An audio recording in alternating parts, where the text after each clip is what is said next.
Near mint condition, the home of collected editions. That cover's so awesome. Absolute format is the best way to own this store. Time to empty those wallets and fill those shelves.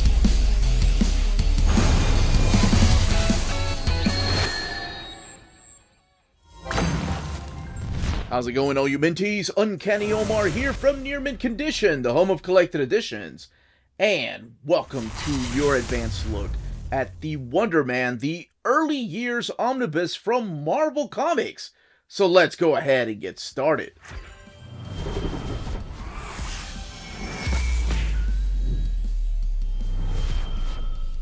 And welcome back, everybody. Before getting started, I do want to thank David Gabriel and the fine folks at Marvel for sending us an advance copy of this omnibus. This omnibus is due out in the direct market and book market on December 19th or 20th, depending on where you get your books. What we're looking at here is the standard edition cover. This is the one that's supplied by Arthur Adams. On the left-hand side is your direct market cover, and that is, of course, provided by Jack Kirby. And that is something interesting to note, that he is wearing his turtleneck here in the standard edition, but on the direct market, he's wearing one of my favorite outfits, and that is that red leisure jacket that he wears over his black pants and that turtleneck, but still with the cool red sunglasses.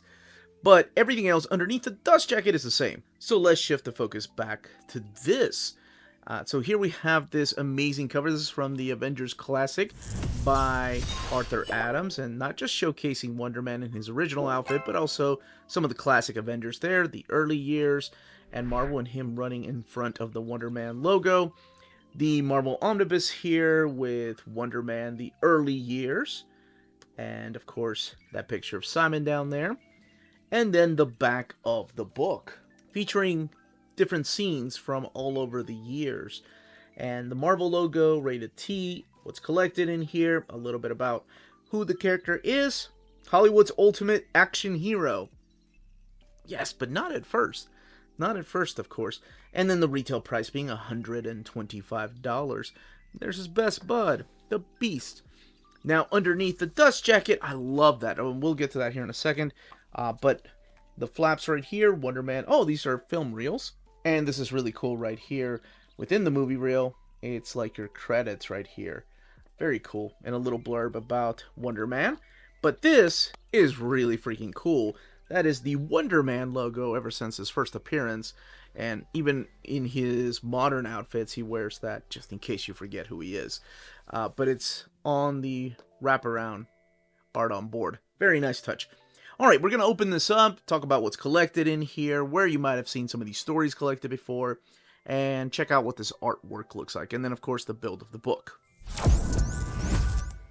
Okay, let's go ahead and crack this book open. We have some black end sheets. Wonder Man, the early years. There's that classic outfit that I really dig. Lots and lots of credits here because this goes through the early years of Wonder Man. I mean, it goes all the way from his first appearance, 1963, all the way to like 1990. So there's a lot in here. And we'll talk about here in a second some of the things that are in here. And then, of course, some of the things that they couldn't put in here because then it just gets to be too much. But you have Stan Lee, Roy Thomas, Steve Englehart, Jim Shooter, and Roger Stern, just to name a few of the writers. And then the pencilers here, Don Heck, John Buscema, Sal Buscema, Don Perlin, Carmine Infantino, Gene Colan, Rick Leonardi, Dwayne Turner, Butch Guice, Javier Saltares, just to name a few of the pencilers. The inkers, Dick Ayers, Joe Staton, Joe Sinat, Pablo Marcos, Gene Day, Chick Stone, Dan Green, Butch Guice, Brian Murray, just to name a few of those. And the colors, I mean, Phil Rachelson, Ben Shawn, and Glynis Oliver, Juliana Ferretier, and Gregory Wright. I mean, some of those colors are just masters in their own right.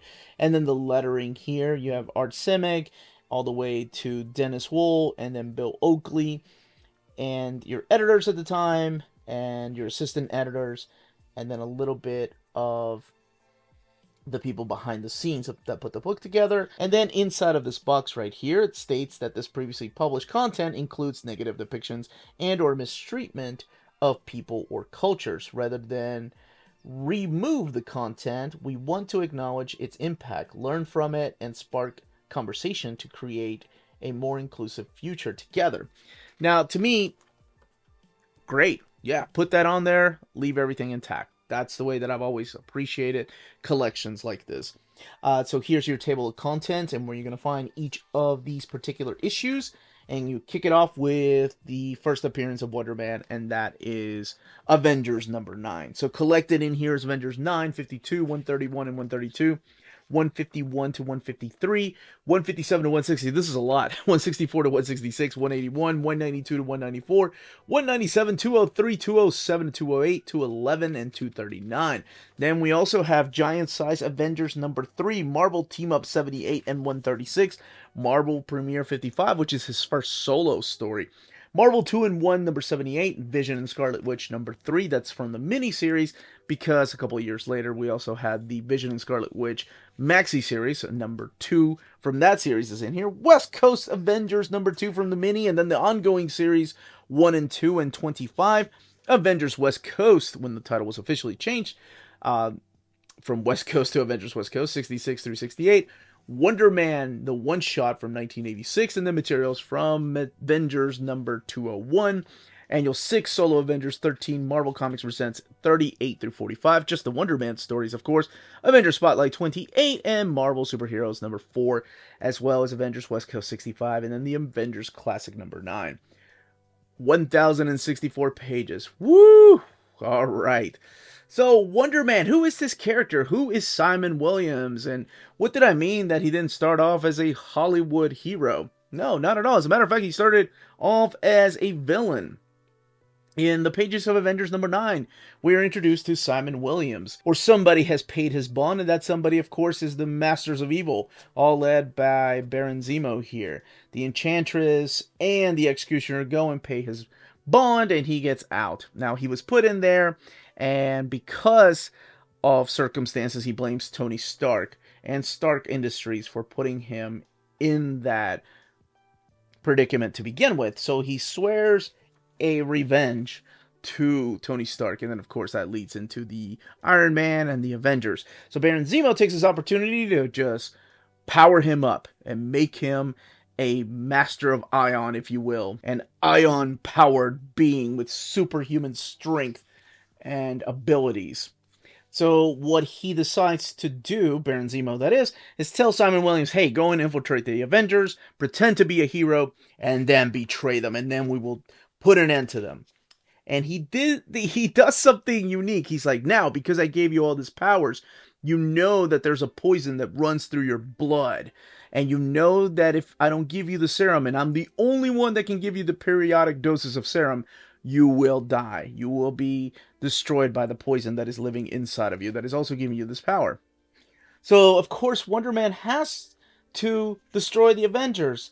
However, at the last minute, he decides, no, he can't betray the Avengers. The Avengers are good guys, and he would feel awful if they are killed off by the Masters of Evil. So he betrays Baron Zemo and ends up dying, never to be seen again.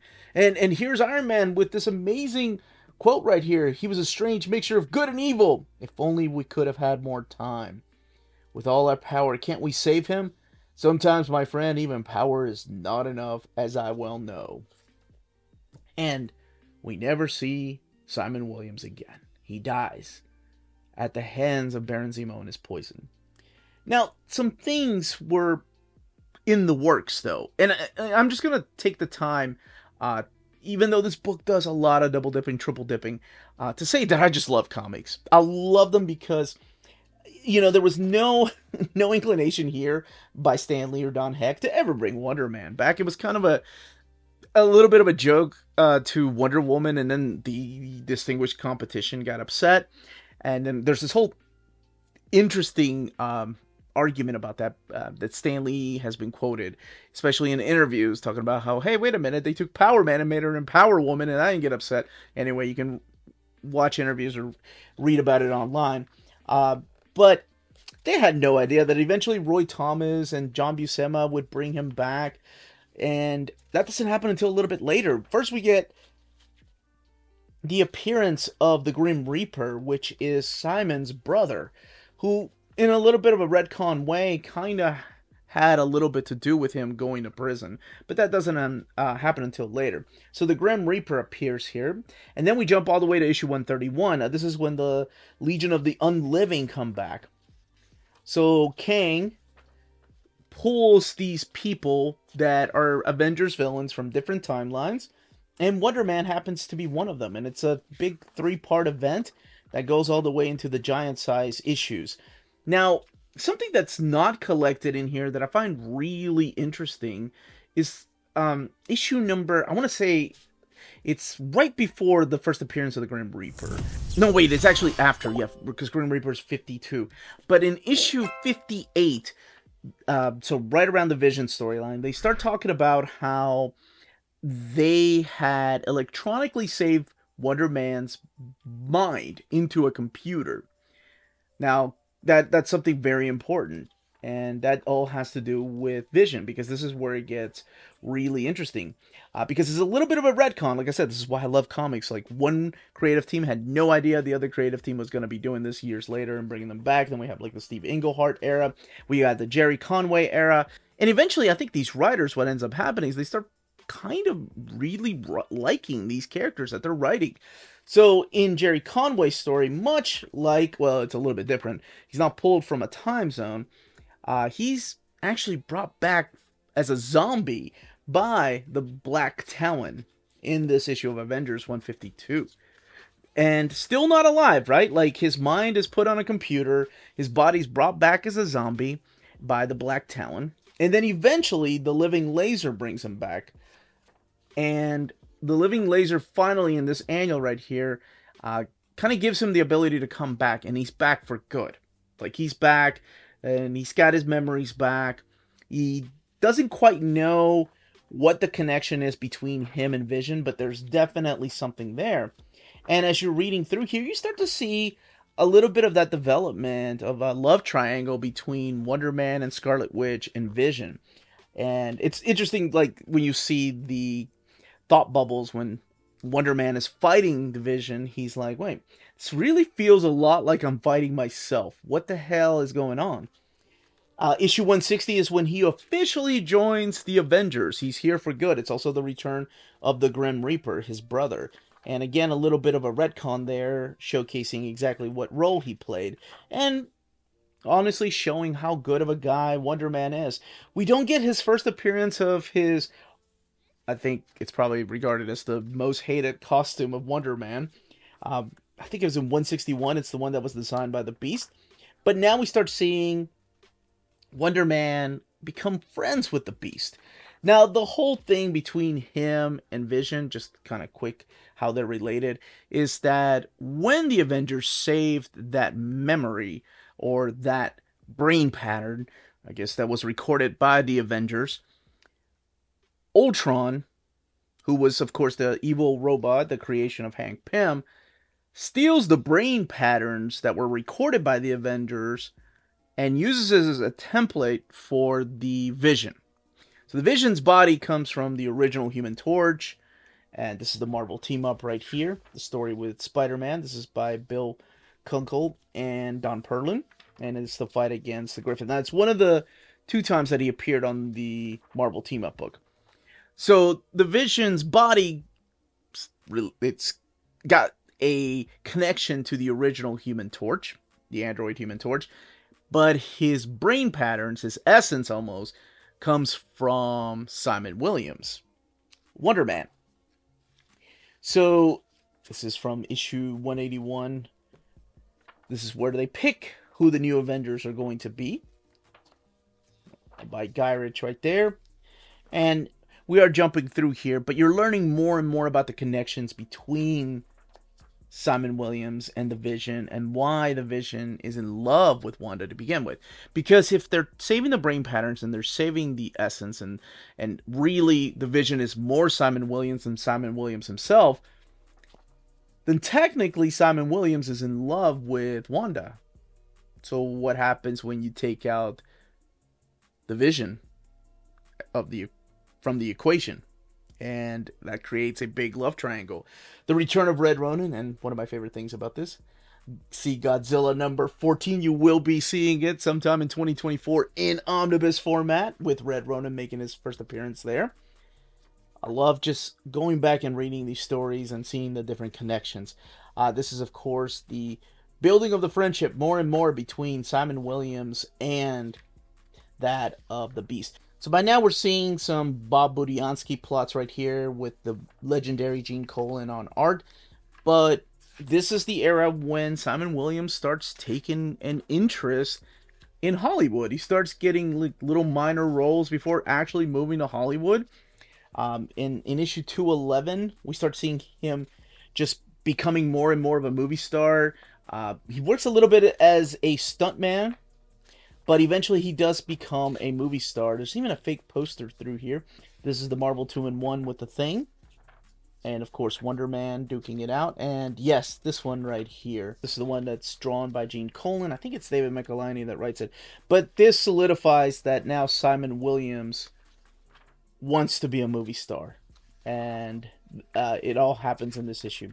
And the other thing you're going to see here is that he's changed his costume. When he appears in that Marvel 2-in-1, he has that red leisure jacket. But you don't see the first appearance of it. But he has it here. And of course, there's a lot of other things, like the Korvac saga, which has a lot of character development for him. Because towards the early appearances of him, when he ends up joining the Avengers in those early 160 issues, he has a fear of death. And rightly so, because he's been there. So he knows what it feels like. And he doesn't want to die. This is the David Letterman issue. Now, when I mentioned earlier that there's going to be some double dipping in here, if you have the Omnis, of course, Avengers Omnibus 1 through 5, they're going to collect a huge chunk of this. If you have the Avengers West Coast Omnis, West Coast Avengers Omnibus, all three of them, they're going to collect a huge chunk of this too. But not as much as the first 5. There's some stuff in here that has never been released in omnibus format, like the Marvel 2-in-1 stories, some of the later issues of Avengers, like this, the Bob Budiansky era, or those issues around 200 to 11. Some of the Roger Stern stuff. So it's really nice to have it here. There's the Solo Avenger story, which was just recently released in the Hawkeye Epic Collection Volume 2. But there is a lot of stuff in here that has been previously collected in omnibus format. This is really a chronological collection of Simon Williams, all the important things in his life that kind of shape him to be the person that he is by the time he ends up joining the West Coast Avengers. And there's some really good issues in West Coast Avengers. I haven't read these issues since I've read the Omnibus when they first came out. And I forgot how great it was to see that transition happening. How he finally comes to terms with the Vision. How he ends up just loving the Vision like a brother. And honestly, how full of himself he was towards those early issues of West Coast Avengers, where he kind of wants to take over the leadership role, kind of backstabs. Well, never mind. You can find out for yourself. But by this issue, the Abomination issue, he really becomes the ever-loving Wonder Man. Now, before he gets his own ongoing series, all the way back in the mid-80s, he did have the one-shot of Wonder Man right here. And the artwork in here is Kerry Gamble, and David Michelinie's writing it. Now, this takes place before the Marvel 2-in-1 86 and the miniseries of the West Coast Avengers. And then we do get the West Coast, and this... Oh, and of course the Marvel Comics Presents issues here, which is a reunion with the Enchantress. And just the Wonder Man issues, the Marvel Super Special here. Just the Wonder Man part. And then this ends with the 4-part Reaper and the Robot, which is the team-up between his brother, the Grim Reaper, and Ultron, who have significant ties to Simon Williams. And that's what ends up ending this omnibus, but then we get this, which I didn't think they were going to collect this, so this is cool. I thought it was just going to be used as a cover. In here is the classic Avengers issue number 9. So in the Avengers Classics, it is Macon Blair and Juan Doe. What they do is they recreate the events of how Wonder Man was able to capture the Wasp in issue number 9. So the entire story takes place between pages 13 and 14 of issue number 9. And I'm so glad that that's collected in here. And then we get the cover that they use, of course, for the standard edition. It doesn't have the logo, and we get the unused cover there to Avengers Classic number 9 by Arthur Adams, Official Handbook of the Marvel Universe by John Byrne right there, and this one by Jose Luis Garcia Lopez. That was his other costume. And we get the Marvel Age Annual, him making an appearance there. And the pinups. I love that this is Archon 4 because he was cast in that movie. So this is Marvel 1990, the year in review. This is by Paul Ryan. And then some stuff from the Marvel swimsuit issues here. Original unused. Oh no, this is an unused cover right here of Vision and the Scarlet Witch. The many faces of Wonder Man right there, including that one. And then there we go. Original art by Sal Buscema, Gene Colan. There's the cover painting by Bill Sienkiewicz, Paul Ryan right there. And then Visionaries of George Perez. And the Greatest Battles of the Avengers trade paperback. And this is the omnibus editions of West Coast Avengers, or the Avengers West Coast. Volumes 1 and 2, the standard editions. Marvel Triple Action 44, which reprints Avengers 52. This is the Legion of the Unliving trade paperback. Hardcovers, Marvel Premiere hardcovers. And then the Family Ties Marvel Premiere hardcovers. Now, let's take a look at this binding. 1,064 pages. This one's printed at the iMac printer. The paper stock isn't as thick as the Mega printer, but it's thicker than the old iMac printer. So it's a little bit of bleed through happening, especially when the pages are lighter or there's white. There's a little bit of bleed through. Not much, honestly, but there are some. Let me see if I can find a page here. Oh, here we go. Perfect. Something like this. This is the type of bleed through you're going to be seeing through here. And not a lot of spread pages. Yeah, so in light pages like this. Maybe it's because I've been reading a lot of mega print books. This one has that weird, almost like dust feeling to it whenever I was reading the Avengers West Coast stories. But it does have it not on every page, just some pages. But that's it. That, as they say, is that. If you're interested in purchasing this omnibus, don't forget to check out our sponsors. If you're in Europe and you're interested in buying these books, definitely check out Walt's Comic Shop in Berlin, Germany. They have the cheapest pre-order prices, flat shipping rate of €12 for all EU countries, emails answered within 24 hours, waltscomicshop.com, and you can use the code nearmintcondition at checkout and get free shipping for all EU countries with your first order over €40. That's Walt's Comic Shop, your reliable source for omnis and premium collected editions in Europe. Ding!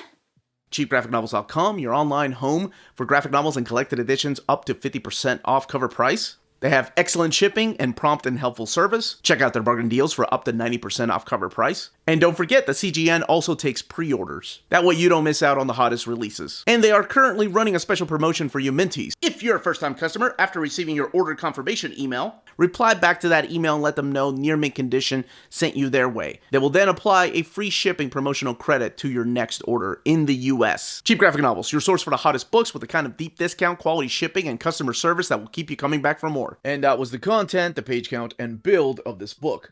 Let me know in the comments down below if you are picking this up. If you already have the content in here in the Avengers Omnis and the West Coast Avengers Omnis, or if you happen to be the biggest fan of Wonder Man and this is the omnibus that you've been waiting for, and which cover you're going to pick up.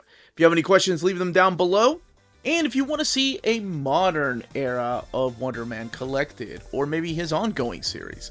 And if you have any questions, leave them down below. Don't forget to smash that like button, subscribe, and ring that bell for notifications. Everyone stay healthy and safe out there. Much love.